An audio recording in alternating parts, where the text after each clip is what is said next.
পর রোজ রবিবার বিকাল 4 ঘটিকার সময় বেনিবাজার পিএইচডি হাই স্কুল মাঠ থেকে দানব শিশুর সমর্থনে, দেশনেত্রী বেগম খালেদা জিয়ার সমর্থনে, শহীদ জিয়ার গড়া আদর্শিক সংগঠন বাংলাদেশ জাতীয়তাবাদী দলের বেনিবাজার উপজেলা এবং পৌরের উদ্যোগে এক গণমিছিল এবং জনসভার আয়োজন করা হয়েছে। এই গণমিছিল ও জনসভা আপনারা আমাদের সাথে সম্পৃক্ত হওয়ার জন্য, আমাদেরকে সহযোগিতা করার জন্য আমরা আপনাদের সাথে মত বিনিময়ের জন্য এই জায়গায় উপস্থিত হয়েছি। আপনারা সবাই উপস্থিত হওয়ার জন্য আমার ব্যক্তিগত পক্ষ থেকে, বেনিবাজার উপজেলা বিএনপির পক্ষ থেকে এবং বিএনপি নির্বাহী কমিটির অন্যতম সদস্য, সিলেট জেলা বিএনপির নির্বাচিত সাবেক সফল সভাপতি, সিলেট ৬ গোলাপগঞ্জ বেনিবাজার সংসদীয় আসনের দানশীষ মনোনয়ন প্রত্যাশী আবুল কাহের চৌধুরী শামীম সাহেবের পক্ষ থেকে আপনাদেরকে শুভেচ্ছা জানাচ্ছি। মূলত আপনাদের সাথে আমাদের আগামী কালকের প্রোগ্রাম নিয়ে, জনসভা এবং গণমিছিল নিয়ে আপনাদের সাথে কিছু কথা বলার জন্য, আপনাদেরকে দাওয়াত দেওয়ার জন্য আমাদের আজকের মধ্যমণি বিএনপি নির্বাহী কমিটির সদস্য, বেনিবাজারের কৃতি সন্তান আবুল কাহের চৌধুরী শামীমকে আপনাদের সাথে কথা বলার জন্য অনুরোধ জানাচ্ছি।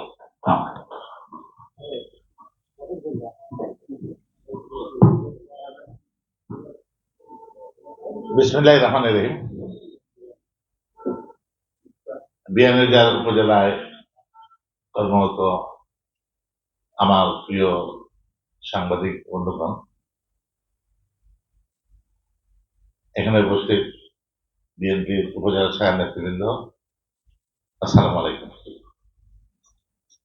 আসলে এখানে আমি এমনিতেই হঠাৎ করে আজকে সকালবেলা মনে হলো যে অনেকদিন হলো যে আপনাদের সাথে আমার সরাসরি কথা হয় নাই। তাই আমি উপজেলার সভাপতি সাহেবকে বললাম যে যেহেতু কালকে একটা বড় প্রোগ্রাম রয়েছে আমাদের, একটু সাংবাদিক বন্ধুদের সাথে যদি একটু কথা বলি, আলাপ আলোচনা করি, তাহলে মনে হয় আমাদের প্রোগ্রামটার অনেক আমরা বেনিফিট পাবো এবং এই সমসাময়িক দেশের সর্বশেষ রাজনৈতিক পরিস্থিতি নিয়েও কিছু আলোচনা করতে পারবো। তো প্রিয় বন্ধুগণ, আমি প্রথমেই আপনারা এই স্বল্প সময়ের মধ্যে এখানে উপস্থিত হওয়ার জন্য সকলকে আমার পক্ষ থেকে আন্তরিক কৃতজ্ঞতা এবং ধন্যবাদ জানাচ্ছি। আপনারা নিশ্চয়ই জানেন যে আমার বাড়ি এই বিয়ানীবাজারেই দুবাগ ইউনিয়নে। সেই ৮০ দশক থেকেই রাজনীতির সাথে আমার সম্পৃক্ততা। অদ্যাবধি রাজনৈতিক অঙ্গনে এই সিলেটের সর্বক্ষেত্রেই আমার পদচারণা। বিভিন্ন সময় বিভিন্ন সাংগঠনিক দায়িত্ব পালন করেছি।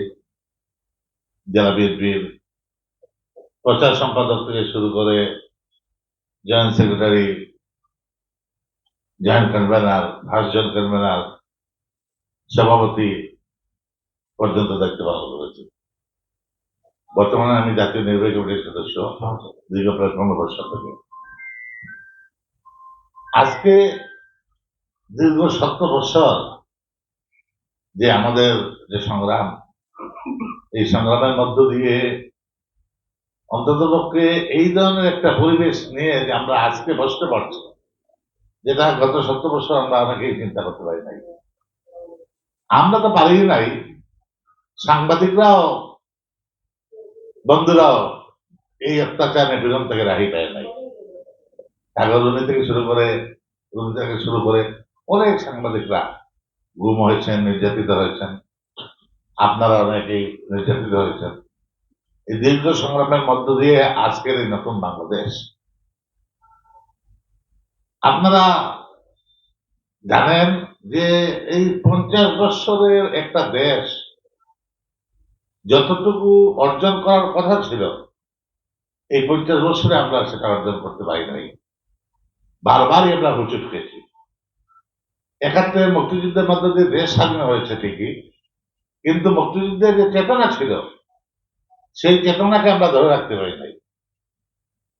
৭১ মুক্তিযুদ্ধের মধ্য দিয়ে সারা দেশের মানুষ যেভাবে, সকল রাজনৈতিক নেতৃবৃন্দ যেভাবে যুদ্ধে অংশগ্রহণ করেছিল, স্বাধীনতা উত্তর বাংলাদেশে আমরা দেখলাম কি সেই দলীয় সরকারের মধ্য দিয়ে দেশের শাসন, যার কারণে দলীয় শাসনের কারণে আওয়ামী লীগ সরকার সেই সময় ৩ বছর টিকতে পারে নাই। একটা যুদ্ধ বিধ্বস্ত বাংলাদেশকে গড়ে তোলার জন্য সকলের সম্মিলিত প্রচেষ্টা প্রয়োজন ছিল। এটা একটা রাজনৈতিক সিদ্ধান্ত ভুল ছিল তৎকালীন রাজনৈতিক নেতৃত্বের। পরবর্তী পর্যায়ে এরশাদ বিরোধী আন্দোলনে আমরা ৩ জোটের যে রূপরেখা ছিল, সেই রূপরেখা অনুযায়ী আমরা দেশ পরিচালনা করতে পারিনি। এই সব ব্যর্থতাগুলো আমাদেরই, আমরা যারা রাজনৈতিক নেতৃত্বে ছিলাম, রাজনৈতিক দল আমরা করি যারা, আমাদেরই ব্যর্থতা। পরবর্তী পর্যায়ে এই দীর্ঘ 15 বৎসরের মানুষের ভোটের অধিকার, ভাতের অধিকার, স্বাধীনতা, সার্বভৌমত্ব রক্ষা, দেশের অর্থনীতি লুটপাট, দুর্নীতি, দুঃশাসন এমন পর্যায়ে চলে গিয়েছিল যেটা চিন্তার বাইরে। যাই হোক, আল্লাহ তাআলার অশেষ মেহরবানি, আমাদের অনেক ত্যাগ তিতিক্ষার মধ্য দিয়ে, বিশেষ করে ছাত্র সমাজের এই বৈষম্য বিরোধী ছাত্র আন্দোলনের মাধ্যমে পরবর্তী পর্যায়ে এটাকে রাজনৈতিক রূপ ধারণ করেছে এবং অনেক শহীদের রক্তের বিনিময়ে এই সিলেটের আমাদের গোলাপগঞ্জ বিএনএর 9 জন আমরা আমাদের সাথীদেরকে হারিয়েছি। এইখানে বিএনএর একজন সাংবাদিক, ফটো সাংবাদিক, তাকে আমরা হারিয়েছি। আমার পাশেই ছিল, শুক্রবার সম্ভবত ছিল এই দিন, জুম্মার নামাজ পড়ে আমরা কোর্ট পয়েন্টের মসজিদ থেকে বের হয়ে মিছিল শুরু হওয়ার সাথে সাথে আগে এবং পিছন থেকে একসাথে গুলি করা শুরু করলো এবং সেই মিছিলে সে ছিল, দায়িত্বরত ছিল। সেই জায়গায় গুলি করে তাকে হত্যা করা। যাই হোক, এখন এত কিছু ত্যাগের বিনিময়ে আজকে নতুন একটি বাংলাদেশ। এই বাংলাদেশকে যদি আমরা এইবার আবারও যদি বিগত দিনের মধ্যে ভুল করি, আমাদের আগামী দিনের নতুন নেতৃত্ব নির্বাচনে, আগামী দিনের নতুন সরকার গঠনের প্রশ্নে, আগামী দিনের নতুন ভবিষ্যৎ করার প্রশ্নে যদি আমরা রাজনৈতিক সিদ্ধান্ত যদি ভুল করি, রাজনৈতিক দলগুলা এবং আমরা সকলেই মিলে, তাহলে এই বাংলাদেশ আর থাকবে না, এটা নিশ্চিত। বাংলাদেশের ভূ রাজনীতির যে জাতীয় এবং আন্তর্জাতিক যে ষড়যন্ত্র চক্রান্ত চলছে, এর থেকে বের হতে হলে আমাদেরকে সমস্ত বাংলাদেশের মানুষকে ঐক্যবদ্ধভাবে কাজ করতে হবে এবং আমরা যদি এইভাবে দলকে, দেশকে যদি আমরা সেইভাবে না সাজাতে পারি, তাইলে আমাদের অনেক দুর্গতি রয়েছে। সেই লক্ষ্যে আমাদের নেতা তারেক রহমান সাহেব বাংলাদেশকে নতুনভাবে বিনির্মাণের জন্য 31 দফা কর্মসূচি দিয়েছেন। এই কর্মসূচিতে আমাদের অনেক দফা রয়েছে। 2-1টি বিষয় আমি একটু টাচ করতে চাই। সেটা হচ্ছে যে আমরা আগামী দিনে যদি রাষ্ট্র ক্ষমতায় বিএনপি যায়, জনগণ যদি বিএনপিকে রাষ্ট্র ক্ষমতায় যাওয়ার অনুমতি দেয়, সমর্থন করে, তাহলে আগামী 10 বছর আমরা দেশে সকল রাজনৈতিক দল যারা বিগত স্বৈর শাসনের বিরুদ্ধে আন্দোলনে ছিল, তাদের সকলকে নিয়ে আমরা আগামী 10 বছরের জন্য জাতীয় সরকার গঠন করব। এটা বিএনপির সুস্পষ্ট ঘোষণা। এবং এই সংস্কারের যে কর্মসূচি, সংস্কার হচ্ছে একটি চলমান প্রক্রিয়া। বিএনপি একমাত্র রাজনৈতিক দল আজ থেকে 5 বছর আগে 31 দফা কর্মসূচি ঘোষণা করেছে, 27 দফা কর্মসূচি ঘোষণা করেছে, পরবর্তী পর্যায়ে সম্ভাবনা রাজনৈতিক দলকে নিয়ে 31 দফা কর্মসূচি ঘোষণা করেছে। এই 31 দফায় আজকে যে সংস্কার যেগুলো হচ্ছে, নির্বাচনকালীন সরকারের সংস্কার, আপনার পুলিশের সংস্কার, প্রশাসনের সংস্কার, শিক্ষা ব্যবস্থার সংস্কার, আপনার সুপ্রিম কোর্ট জুডিশিয়ালের যে সংস্কার, এই সমস্ত সংস্কারগুলাই বিএনপির 31 দফা কর্মসূচিতে রয়েছে। এবং আমরা মনে করি যে সংস্কার একটি চলমান প্রক্রিয়া, এটা চলতেই থাকবে। আগামীতে আগামীতে যারা মনে করেন, অনেকে কিছু কিছু রাজনৈতিক দল মনে করেন যে আগে সংস্কার করতে হবে, আগে বিচার করতে হবে, তারপরে নির্বাচন, এই জিনিসগুলা কিন্তু একটা বিভ্রান্ত করার জনগণকে বিভ্রান্ত করার জন্য একটি পদক্ষেপ এবং নির্বাচনকে বানচাল করার জন্য একটা ষড়যন্ত্র। আমরা মনে করি যে সংস্কার একটি চলমান প্রক্রিয়া, সংস্কার চলতে থাকবে, নির্বাচন চলতে থাকবে। আর যেহেতু বিচার শেখ হাসিনা সহ সকল অপরাধীদেরকে বিচার করা হচ্ছে, ইতিমধ্যে 2-4টা মামলার সাক্ষীও শেষ হয়ে গিয়েছে। এই মাসেই এই মাসে কয়েকটি মামলা রায় হবে। এটা বিচার প্রক্রিয়া, এটা চলমান, এটা থাকবে। তো যাই হোক, আমি সংক্ষেপে যে কথাটি বলতে চাই যে এই গোলাপগঞ্জ বিয়ানীবাজার অত্যন্ত অবহেলিত এলাকা। আপনারা সবাই জানেন, আপনারা অনেক লেখনের মাধ্যমে এই সিলেটের গোলাপগঞ্জ বিয়ানীবাজারের যে দুর্দশা, যেমন 4 লাইনের যে রাস্তাটা, এটা অনুমোদিত একটি প্রকল্প ছিল, এইটা ষড়যন্ত্র করে বন্ধ করে দেওয়া হয়েছে।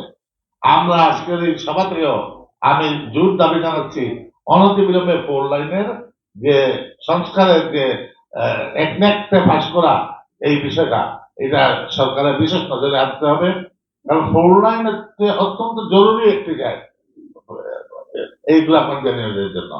এখানে পোর্ট রয়েছে, স্থলবন্দর রয়েছে সুতাকান্দিতে, এইখানে আপনার গোলাপগঞ্জ বিয়ানীবাজার প্রবাসিত অধ্যাসিত একটি অঞ্চল, এখান থেকে একদম বড়লেখা হয়ে ঢাকা রোড রয়েছে।